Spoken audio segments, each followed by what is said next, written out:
Hi, this is Philip Martin, and this is the second of these on-film columns that I'm doing as videos for the Arkansas Online website and for Blood, Dirt, and Angels, my blog, and maybe we'll be a little bit more focused, a little less meandering this time. But I don't know. It's kind of like that's part of the charm of doing these things, is that you sort of go off on rabbit holes.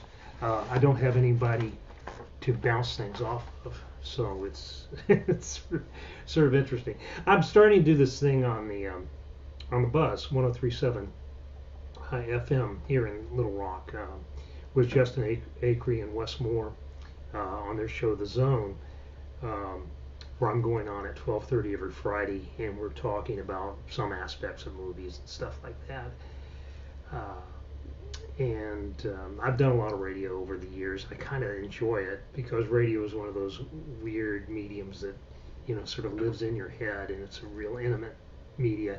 But it's a very different audience, I think, than I have in the newspaper and than I have on these things. But anyway, it's kind of nice. But anyway, we started. This is actually Justin's idea, so I have to give him credit. And he was talking about, well, why don't you do what the Oscars would be like if 2020 wrapped up like it did, and there's no more movies in theaters for the rest of the year. What would be the nominees, and what would be the winners in various categories?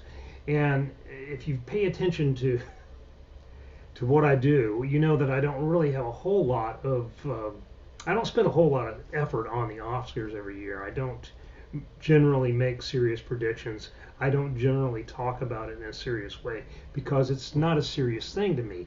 I think that what a movie critic does is different than what somebody who forecasts the Oscars does, than what somebody who goes on TV and entertains people talking about entertainment does.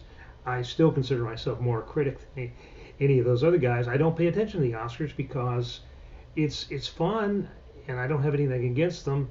Like a friend of mine said, well, it's like our Super Bowl. I can get that. It's really a lot of fun to invest a whole lot in something that means absolutely nothing. Now, the Oscars don't mean nothing. They mean a lot to the people that win them and to the people that get nominated for them, and they can make a career. They can, buy you some clout. But I'm not covering the business of Hollywood, so I don't really pay attention. I just want to write about the movies that are on the screen, and I really just want to use the movies as an occasion to write about what I want to write about, if I'm absolutely being honest. But anyway, we thought that was an interesting, experiment. And what are you going to do if you all of a sudden, your movie season is truncated, your year is cut off? About 50 movies made it to the theaters in 2020. Someone said. I didn't count them up, but that's what I read someplace, where maybe there were 50 films that actually got in theatrical release this year. And if you think about it, there's a rhythm to the year. Now, what we see in the first part of any given year is, like in January and even into February, you're still seeing a lot of films that were made in 2019 and that got, some sort of token release in that year, that calendar year, so they would be considered for awards. They're still opening in some markets, especially in a market like Arkansas, like Little Rock.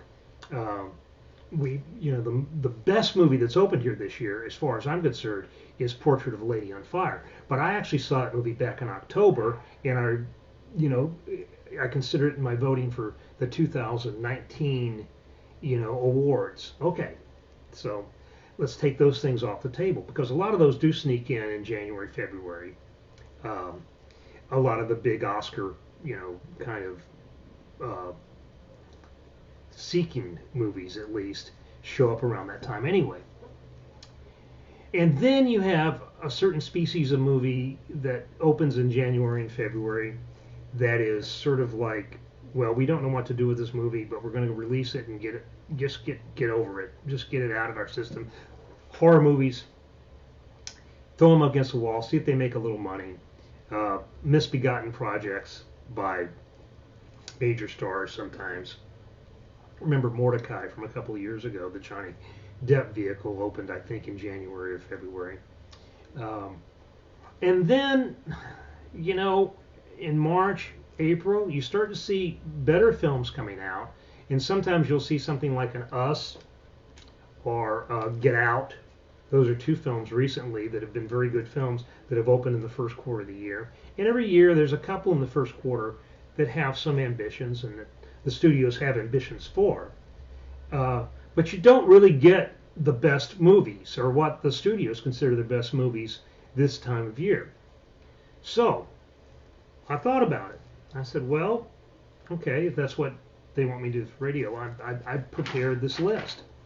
And thinking about this list even more now, because it's been a few days since I did that segment, you know, maybe it's worthwhile thinking about this stuff because we're in a different environment now, and I don't know that we're ever going to go back to the old environment where, you know, you have a movie that comes out every week that sort of dominates most weeks. Most weeks there's one obvious movie that we're going to put on the cover, the leads part of our movie style section. And sometimes there's two or three that are, you know, you can, but generally this time of year there's one movie, and then there's a bunch of smaller movies that don't get a whole lot of oxygen because the bigger movies kind of take up all the space in the cultural conversation. And what we're seeing now is that we have, with the environment the way it is, with the way things are coming out now, the studios have pulled back all these big superhero movies, all these big, you know, would-be star vehicles, these big budget movies, and they're holding them, you know, off until they can actually put them in theaters, which they think may be a month, maybe 2 months, maybe 3 months, who knows. And it's given some of these smaller films a chance to breathe. And so we're paying attention to things that we wouldn't be paying attention to normally.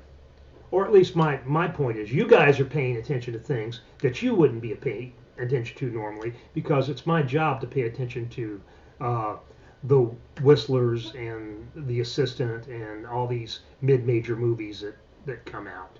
And that, you know, are generally my favorite kind of movie. I mean, I'm not a big superhero fan. I'm not a big franchise fan. You know, I'm just not that. And what we've seen in the past, I don't know, 20 years or so, is we've seen more than that. It really goes back to the 70s and to Jaws. And when all the studios started adopting this Earl Weaver kind of idea about the 3-run home run being more efficient than the hit and run and scratch out a run here and there strategy in baseball, they started to discover that you can make a lot of money with a big hit. And if you throw everything into the, you know, you just swing big, and you don't have to worry about hitting the singles, because in the end you'll be better off. Well, and that's fine from a business point of view, but from an artistic point of view, we still crave movies like The Conversation, movies like Dog Day Afternoon, movies like Kramer versus Kramer, movies that you know, are a more human scale and are about people, and they're people-sized. And a lot of that in the past 20 years, especially since the advent of streaming services, first they went to HBO and Showtime to an extent, and now they've gone to, you know, Netflix and Amazon Prime and stuff like that, which means it's great if you stay home and watch movies or stay home and watch these long-form episodic TV series, because there's a lot of great stuff to watch, and I could talk about that all the time. And one of the things we started to do a few years ago in this part of the newspaper was talk about, you know, some of those things, some of those things that were on TV. On TV, yeah, see. For a lot of us, we still think of a movie as something you go to see in a specific place and sit with strangers in the dark and watch it on a screen. Now, for a lot of younger people, a movie, they're sort of platform neutral. They can watch a movie on their phone, they can watch a movie on their iPad, they can watch a movie on their computer, on their TV. It doesn't really matter. But I still see a place for those theatrical things. I really hope that doesn't go away, even though this current situation has sort of made it clear that it could go away. I mean, I think some theaters are going to close. I think that AMC is going to have some problems. So we'll see what happens. But anyway, back to the whole Oscar thing. It's a nice way of kind of showing you what kind of year we've had so far. And it hasn't been a terrible year. I mean, none of the films I'm going to talk about, I don't think, would actually get an Oscar nomination in a normal year. But on the other hand, I'm not going to sit here and tell you that the Oscars are certifiers of quality either. I mean, I don't believe that. So anyway, I'm going to go through this the way that I think that maybe for once it makes it, rather than start it from the bottom and lead up, I was thinking about what might get nominated for Best Picture if the Oscars were today. And, we can nominate up to 10 pictures. The Academy has strange ways, and we're not going to even try to describe how the voting works here, or why you get 9 some year and 7 nominees another year. But we just said, let's have 7 nominees. 7 nominees. Okay, here are the nominees. And these are all films that opened in 2020, real 2020 openings, not 2019 holdovers. And I guess they all, not really, no, they didn't all actually open theatrically. Because I don't think Never Rarely Sometimes Always did play at Sundance. I don't know if it actually played in a commercial theater. So let's just take that off the board. These are all 2020 films. Okay? And here's what I come up with. This is my 7 nominees. The first one, Birds of Prey. Mainly because I wanted 7 nominees. And I think it's at least an interesting development. It's sort of an interesting twist on the superhero genre, that whole Harley Quinn, Margot Robbie thing. Not a terrible film, but a problematic film in some ways, and it gets in. Lots worse films have been nominated for Oscars, I'll tell you. The second one's a slam dunk, Emma, period. I don't know what the period's for, but it's Emma, period. Costume drama, costume comedy, really. Period.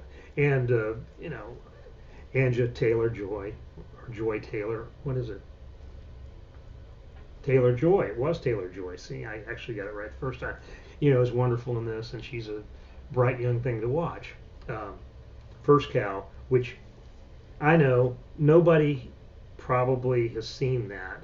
I think it's on Netflix, though. I'll have to check. Let me see where let's try something in real time. Where can you see First Cow? Kelly Reichardt's First Cow. Let's just Google it up here in real time, which is bad vlogging or whatever, but let's see. First Cow, you can see it. It's A24 film. Where can you see it? You can get tickets. You can pre-order. All right. Okay. Maybe you can't. I thought you could see this on Amazon Prime or let's try where to see it. Where to watch? Okay, here we go. It's flipping around here. You can watch it on Amazon. Okay. I think you have to rent it. No, you can't watch it yet. You can pre-order it. Okay, so yeah, First Cow.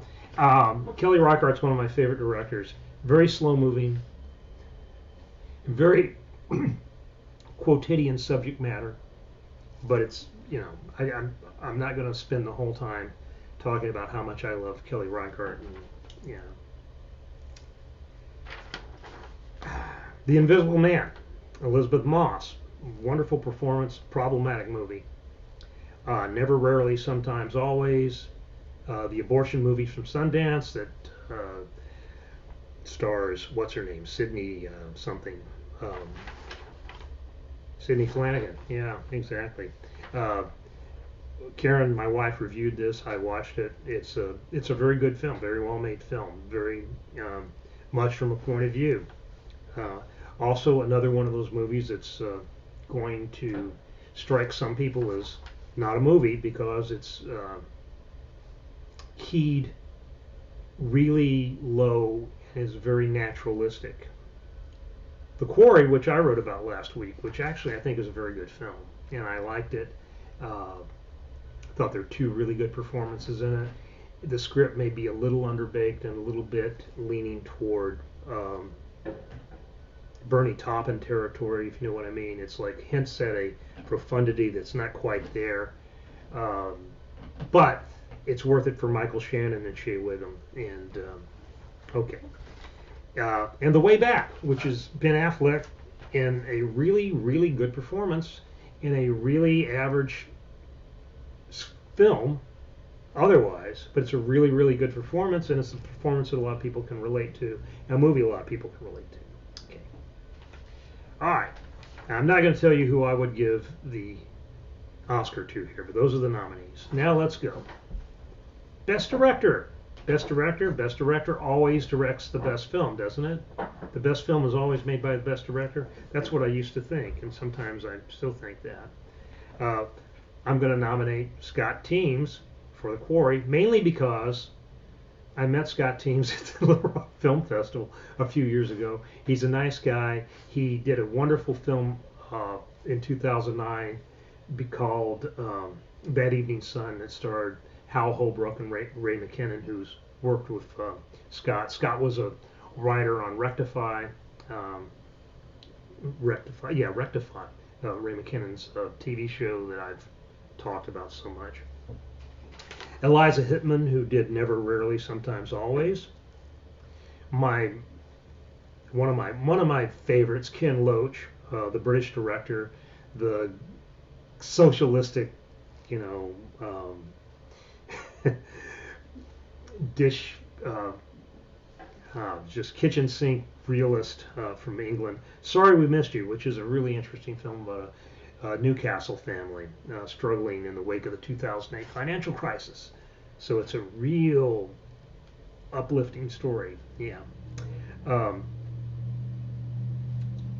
Kelly Reichardt for First Cow, and Leigh Whannell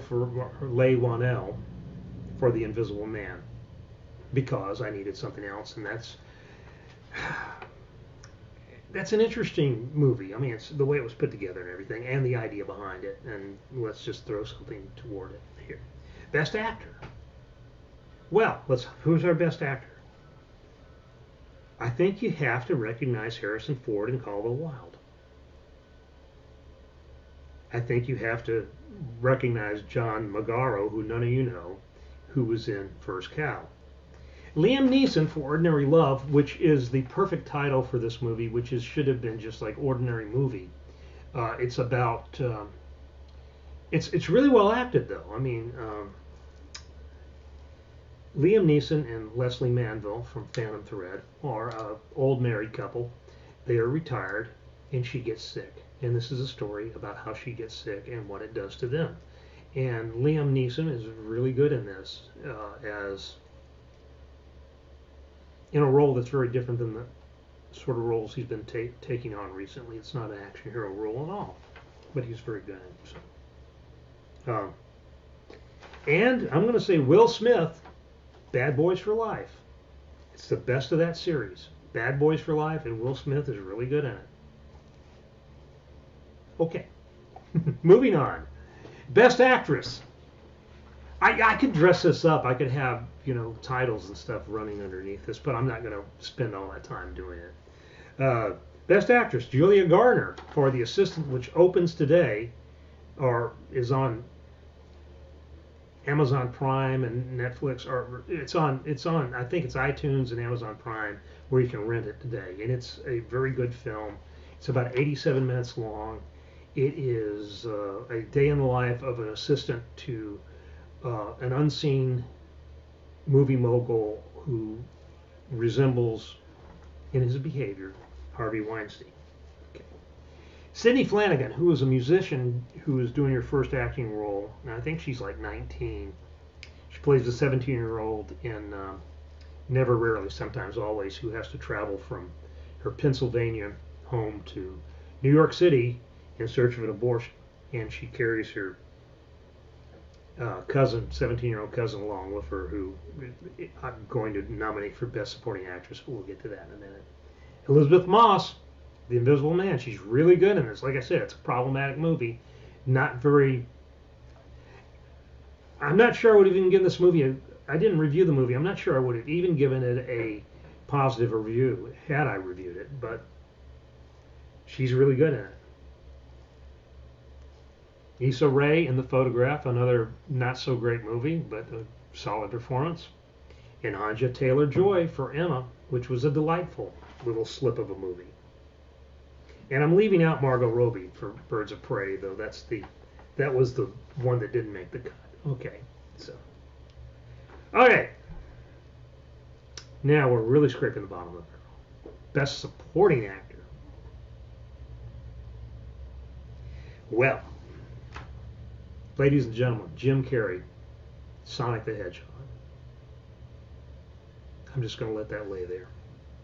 Hugh Grant in The Gentleman. We could also have Matthew McConaughey in The Gentleman. But no, we're not going to do that. Michael Shannon for The Quarry. Michael Shannon's a wonderful actor. He's great in this. He's this small town lawman, and he's just great. It's just really Lakeith Stanfield in The Photograph, and Bill Nighy in. Well, you could actually have it for Hope Gap, but actually it's Emma that I'm nominating for. Okay, last category. Then we'll circle back around to what the best picture of the year so far is. The best supporting actress. Talia Ryder is the name of the other girl, and Rarely, Sometimes, Never, Rarely, Sometimes, Always. That's not a good title either. And now, Janina Gavankar for The Way Back. She plays Ben Affleck's wife, Angela, in that. She's a good performance, but in a regular year, no. None of these things. Mia Goth and Emma. She plays the naive young Harriet, and that's really good. She could, I don't think it's a Florence Pugh type thing, not like Florence Pugh in Little Women last year, but it's a good role for her. Leslie Manville for Ordinary Love, which could actually be, you can make a case that that's actually an actress performance and not supporting actors, but I'm not going to get into that because we don't get into that. I just leave those things to the studios and the Academy and all that and figure out. And Mary Elizabeth Winstead for Birds of Prey, just because I've always liked her. And let's go back and give away the Oscars now. And we'll do this really quickly. Best Director, Eliza Hittman. Never, Rarely, Sometimes, Always. We needed. I mean, it's not a weak field exactly, but it's not a really strong field. And looking at this, that's probably the best movie of all these. The Ken Loach movie is really good. We could have given it to Ken Loach for a Lifetime Achievement sort of thing, or we could have given it to Kelly Reichardt, but then we'd be giving it to a movie about a cow. Okay, Best Actor. I think Ben Affleck, and I honestly think so. I honestly think that's the best performance I've seen this year. I was going to give it to Elizabeth Moss until I actually saw Julia Garner in The Assistant.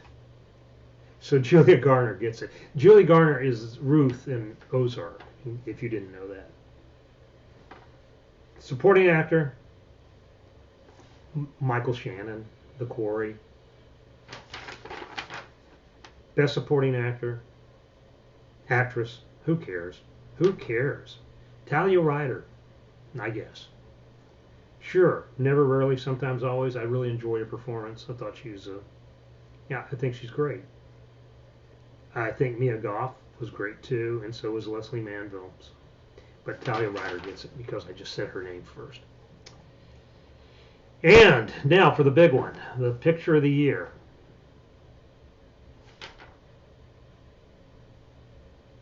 I am really torn.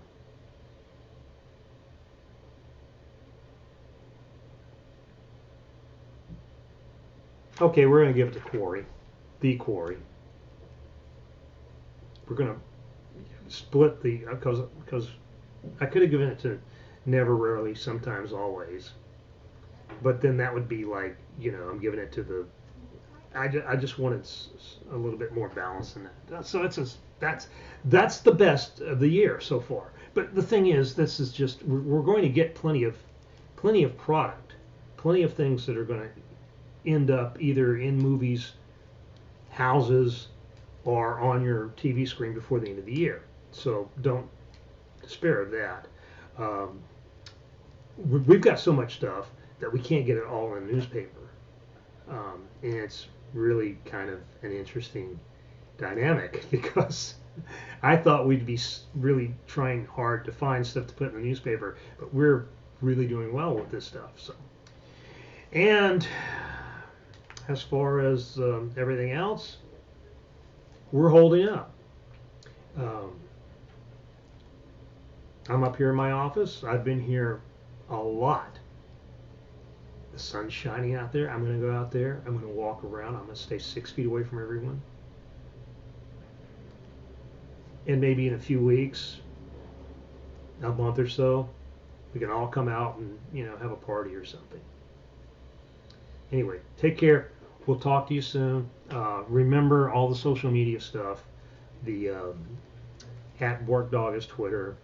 The Facebook thing. The the Blood, Dirt, and Angels blog.